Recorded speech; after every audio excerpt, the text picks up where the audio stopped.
আমরা আমাদের মনকে কিভাবে শান্ত করতে পারি? আমরা কি কেউ আমাদের মনকে শান্ত করতে পারি না? আদৌ কি আমরা আমাদের মনকে শান্ত করতে পারি বন্ধুরা? আজকে আমি তোমাদের সাথে শেয়ার করব আমরা আমাদের মনকে কিভাবে শান্ত করতে পারি। আসলে দেখো বন্ধুরা, আমরা রোজই তো আমরা আমাদের সংসারের কর্মব্যস্ত জীবনে আমরা কাজে ব্যস্ত থাকি, তাই না? রান্না করতে হয়, ঘরের কাজ করতে হয়, তা এইসব নিয়েই তো আমরা রোজই ব্লগ তৈরি করি।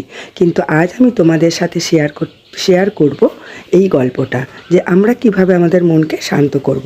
তা আমি মৌসুমি হোম লাইফ ওয়াইটিতে তোমাদের সবাইকে স্বাগত জানাচ্ছি। আমার ভিডিও তোমাদের যদি ভালো লেগে থাকে তাহলে একটা লাইক শেয়ার করে দিও, আর আমার চ্যানেলটাকে তোমরা অবশ্যই সাবস্ক্রাইব করে দিও। তা আমিও দেখো সকালবেলা ঘুম থেকে উঠে রান্নাবান্নার পর্ব সারছি এখন। তা রান্না সারতে সারতে তোমাদের সাথে ভাবছি একটু গল্প করে নিই। তা দেখো বন্ধুরা, আমরা কিন্তু আমাদের মনকে আদৌ শান্ত করতে পারি না। আসলে আমাদের মনের মধ্যে নানান রকম চিন্তা ভাবনা এগুলো কিন্তু চলেই আসে। শুধু আমার নয়, প্রত্যেকটা মানুষেরই মাথার মধ্যে এরকম চিন্তা চলে আসে। দেখবে আমরা যখন ভগবানের নাম জপ করতে বসি তখনও কিন্তু আমাদের মাথার মধ্যে অনেক চিন্তা আসে। যখন আমরা এক জায়গায় চুপ করে বসে থাকি তখনও আমাদের মাথার মধ্যে এরকম অনেক চিন্তা চলে আসে। হ্যাঁ, তাই নয় কি বন্ধুরা? দেখবে কে কী করলো, কে আমাদের দুঃখ দিল, ও এটা করলো না কেন, সে এটা করলো না কেন, আমাদের ভবিষ্যতে এটা হলো না, তাহলে কি হবে, মানে আমাদের এই জীবনে এটা হলো না, ভবিষ্যতে কি হবে, এই নিয়ে নানান রকম চিন্তা ভাবনা আমাদের মাথার মধ্যে আসে। আসলে আদৌ কি আমরা আমাদের ভবিষ্যৎ দেখতে পারি? তাই না? আমরা তো আমাদের ভবিষ্যৎ কেউ দেখতে পারি না। দেখো, যারা জ্যোতিষ মানুষ তারাও কিন্তু তাদের ভবিষ্যতে জানে না যে তাদের কি হবে। তাহলে আমরা এত চিন্তা কেন করি? তবুও আমাদের মাথার মধ্যে চিন্তা ভাবনাগুলো চলে আসে। দেখো, আমাদের উচিত কি, আমরা যত দূর দেখতে পাচ্ছি ততটুকুই আমাদের চিন্তা করা উচিত, কিন্তু তা হয় না।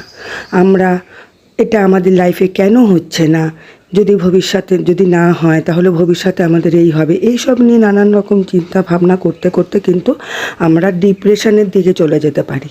তাহলে বন্ধুরা, আমাদের কি করতে হবে? আমাদের মনকে শান্ত করতে গেলে আমাদের মনকে কিন্তু আমরা শান্ত করতে পারি না, কিন্তু আমরা আমাদের মনকে শান্তি দিতে পারি। আর এই শান্তিটা কিভাবে দেব? শান্তিটা দেব হচ্ছে আমাদের ভালো লাগার কাজগুলোকে আমাদের করতে হবে। আমরা প্রত্যেকেই কিছু না কিছু কাজ ভালোবাসি, কিছু না কিছু করতে ভালোবাসি। যেমন কেউ কবিতা লিখতে ভালোবাসে, কেউ গান করতে ভালোবাসে, কেউ ছবি আঁকতে ভালোবাসে, কেউ ফেসবুকে রিলস বানাতে ভালোবাসে। আমাদের সেটাই করা উচিত। আমাদের কর্মব্যস্ত জীবনে দেখো, সবাই তো আর বাইরে গিয়ে চাকরি করে নিজেকে ব্যস্ত রাখতে পারে না, তাই না? তা আমাদের এটাই করা উচিত যে আমরা যেগুলো ভালোবাসি আমাদের সেই কাজগুলোকে নিয়ে ব্যস্ত থাকা উচিত। তোমরা যারা ছবি আঁকতে ভালোবাসো তারা ছবি আঁকো, ছবি এঁকে ফেসবুকে ছাড়ো। তখন দেখবে দুটো মানুষ তোমার ফলোয়ার্স বাড়বে, কেউ তোমাকে ভালো ভালো দুটো কমেন্ট করবে। তখন দেখবে তোমাদের এমনি কত ভালো লাগে। কেউ যদি ফেসবুকে রিলস বানাতে ভালোবাসে, সে রিলস ছাড়ো, কে কী বললো তোমাকে দেখার দরকার নেই। তুমি যদি কবিতা বলতে ভালোবাসো, তুমি কবিতা বলো। হ্যাঁ, দেখো, তুমি হয়তো সমাজে সবাইকে শোনাতে পারবে না, কিন্তু এখন সোশ্যাল জামানার যুগ বন্ধু। তা সোশ্যাল মিডিয়ায় ছাড়ো সেই কবিতা। যখন তোমাকে দুটো মানুষ ভালো বলবে যে তুমি খুব সুন্দর কবিতা বলো, তোমার ফলোয়ার্স দুটো বাড়বে, তখন তুমি নিজেকে এই নিয়েই ব্যস্ত রাখতে পারবে। দেখবে, একটা মানুষ যখন নিজেকে এইসব নিয়ে ব্যস্ত রাখবে তখন তার ব্যস্ততম কাজের মধ্যে তখন কিন্তু তার মাথায় নানান রকম চিন্তাভাবনাগুলো আর আসবে না। দেখবে বন্ধুরা, আমরা যখন একদিন তুমি ফলো করে দেখবে, যেই দিনটাতে আমরা কাজে ব্যস্ত থাকি, আমরা সারাটা দিন কাজের মধ্যে ব্যস্ত থাকি, সেই দিনটাতে আমাদের নেগেটিভ চিন্তাভাবনা করার সুযোগই আসে না। কিন্তু একটা বেকার দিনে আমাদের মাথার মধ্যে নানান রকম উল্টো পাল্টা চিন্তা এগুলো আবির্ভাব হয়, তাই নয় কি বন্ধুরা? তা কাজ করতে করতে আমি তোমাদের সাথে এটা শেয়ার করলাম। হ্যাঁ, তাহলে কি বন্ধুরা, আমরা কিন্তু আমাদের মনকে কখনোই শান্ত করতে পারবো না, কারণ আমাদের মাথার মধ্যে এটা আমাদের ব্রেন সৃষ্টি করে, কিছু আমাদের করার নেই বন্ধুরা। কেউ যদি তোমাদের বলে চিন্তা করিস না, আরে চিন্তা করিস না বললে হবে না, চিন্তা আমাদের মাথায় অটোমেটিক চলে আসবে। কিন্তু আমাদের নানান কাজে যদি আমাদের ভালোবাসার ভালো লাগার কাজে যদি আমরা নিজেদেরকে ব্যস্ত রাখতে পারি, তাহলে কিন্তু আমাদের মাথার মধ্যে সেই নেগেটিভ চিন্তাভাবনাগুলো আর আসে না। তাহলে বন্ধুরা, আমাদের কি করা উচিত? যেটা বললাম, তোমাদের যেই কাজগুলো করতে ভালো লাগে, যেটাই করতে ভালো লাগে, সেটাকে নিয়ে আমাদের ব্যস্ত থাকা উচিত। তা দেখো, কাজ করতে করতে আমি তোমাদের সাথে গল্পটা শেয়ার করে ফেললাম। হ্যাঁ, কিছু কথা শেয়ার করে ফেললাম। এখন দেখো রান্না বান্নাও হয়ে গেছে টুকটাক। এখন বাজারে যাব, তারপরে এই জামা কাপড়গুলো কিছুটা কালকে ধুয়েছিলাম, সেগুলোকে ভাঁজ করে নিচ্ছি। ভাঁজ টাজ করে তারপরে ঘরের কিছু কাজ সারবো। ঘরের তো নানান রকম কাজ তো আমাদের প্রত্যেকটা মেয়েদেরই করতে হয়। ফার্নিচার গুছানো, বেড গুছানো, তারপরে ঘর ঝাড় দেওয়া, ঘর মোছা, তো এইগুলো সবাইকেই করতে হয়। যাদের যাদের বাড়িতে কাজের লোক থাকে, ঘর মোছা, ঘর ঝাড় দেওয়া, তাদের আর করতে হয় না, কিন্তু তাদেরও করতে হয় না বললে ভুল। হ্যাঁ, তা আমাদের তো সবাইকে এই নিয়ে চলতে হয়, তাই না? তা দেখো, এখন কাজকর্ম সেরে, আর ঘরে জানো তো সেরকম মানে মাছ ফাছ কিছু ছিল না, তাই আজকে ভাবলাম যে সকালবেলা একটু কাজ সেরে, আর ছেলেদের কালকে পরীক্ষা আছে, তা ওরা পড়াশোনা করছে, তাই ভাবলাম ওদের নিয়েই তো এখন বাজারে যাই, কারণ একা আমি যাই না, ওদের নিয়েই যাই। একা খুব যাই না বললে ভুল, খুব কম সময় যখন দরকার পড়ে তখন যাই, না হলে ছেলেদের নিয়েই বাজারে যাই। তা কিছু মাছ ফাছ কিনতে হবে, আলু, পেঁয়াজ, আদা, রসুন, এগুলো, তারপর কিছু সবজি বাজার এসব কিনতে যাব।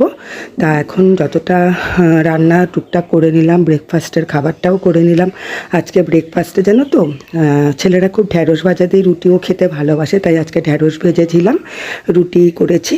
আর ওইদিকে একটু উচ্ছে কুমড়ো দিয়ে বটি বানালাম, ডাল করেছি, আর একটা তরকারি করেছি। হ্যাঁ, আর এখনও মাছ হয়নি, কারণ মাছ আজকে একটু চিকেন আনবো, চিকেন রান্না করব, আর মাছ টাছ আনবো। তা বাজারে গিয়ে এগুলো নিয়ে আসবো, তারপরে আবার রান্না সারবো। তা ঘরের কাজগুলো ভাবছি একটু সেরে নিই। তা বন্ধুরা, আমার যেটা আমি আজকে তোমাদের কাছে যে কথাগুলো শেয়ার করলাম, সেই কথাগুলো তোমাদের কীরকম লাগলো বলো? আমি কি কিছু ভুল বললাম? তা তোমাদের কীরকম লাগলো? যদি ভালো লেগে থাকে তাহলে আমার ভিডিওটাতে একটা লাইক করে দিও, শেয়ার করে দিও, আর আমার চ্যানেলটাতে যারা এখনও পর্যন্ত সাবস্ক্রাইব করোনি বন্ধুরা, তারা কিন্তু অবশ্যই সাবস্ক্রাইব করে দিও বন্ধুরা। আমার ভিডিওটাতে যদি তোমাদের কোথাও একটু ভালো লেগে থাকে, তাহলে কিন্তু তোমরা অবশ্যই সাবস্ক্রাইব করে দেবে। তো দেখো, এখন ঘরের কাজকর্ম করছি। আর ওইদিকে জানো তো, পাড়ায় আমাদের যে কুকুরগুলো থাকে, সেই কুকুরগুলো নিচে বসে থাকে, ওদেরকে রোজই কিছু না কিছু খেতে দিতে হয়। তা ওপরে জানলা দিয়ে ছেলেদের বলছিলাম যে বাবা একটু দেখতো কুকুরগুলো বসে আছে কি না। তা ওরা বললো যে ওরা তো এখানেই বসে থাকে মা। তা ওদের জন্য একটা রুটি রেখেছিলাম, আর ওই বিস্কুট নিয়ে নিলাম। তা রুটি, কারণ অনেকগুলো কুকুর, প্রায় 6-7টা কুকুর, তা ওদেরকে দিতে যাব এখন, কারণ ওদেরকে না খেতে দিলে হয় না। দুপুরবেলায় ভাত কিছু রোজই কিছু না কিছু দেওয়া হয়। তা ঘরের কাজটা একটু ঝাড়টা তো দিয়ে নিয়ে যাই, কারণ ঘর এখন মুছবো না, বাজার থেকে এসে আবার যখন সবজি বাজার টাজার গুছাবো না, তখন আবার ঘরটা নোংরা হয়ে যাবে। কারণ বাজার করলে যা হয় বোঝো তো, সবজির মধ্যেও নোংরা থাকে, তাই ঘরটা পরেই মুছবো। এখন ঘরটা একটু ঝাড় দিয়ে নিচ্ছে। আর ওইদিকে দেখো, শাশুড়ি মা রান্নাঘরে ওই ব্রেকফাস্টে যে খাবার বাসনগুলো ছিল সেগুলো একটু ধুয়ে নিচ্ছে, আর আমি এদিকে কাজ করে নিচ্ছি। ও কাজ করছি আর দুজনে মিলে কথা বলছি, গল্প করছি। তো এইভাবেই আমাদের জীবন কাটে। তা বন্ধুরা, এই যে দেখো, চলে এসেছি নিচে। এই যে কুকুরগুলো শুয়ে আছে, ওদেরকে এখন রুটি আর বিস্কুট দিয়ে দেব। হ্যাঁ, এই দেখো উঠছেই না যেন, এই ওখানে আর আরেকটা তো বসেই রয়েছে, শুয়েই রয়েছে, ওকে গিয়ে খাইয়ে আসতে হবে। এরপর চলে এসেছি আমরা বাজারে। তা বন্ধুরা, ভিডিওটা যদি ভালো লাগে একটা লাইক শেয়ার করে দিও, আর আমার চ্যানেলটাকে অবশ্যই তোমরা সাবস্ক্রাইব করে দিও বন্ধুরা। তাহলে এখনকার মতন আসি, টাটা। আবার দেখা হবে নতুন কোনো একটা ভিডিও নিয়ে, নতুন একটা ব্লগ নিয়ে। আজকের মতন আসি বন্ধু, ভালো থেকো সবাই, সুস্থ থেকো, সাবধানে থেকো।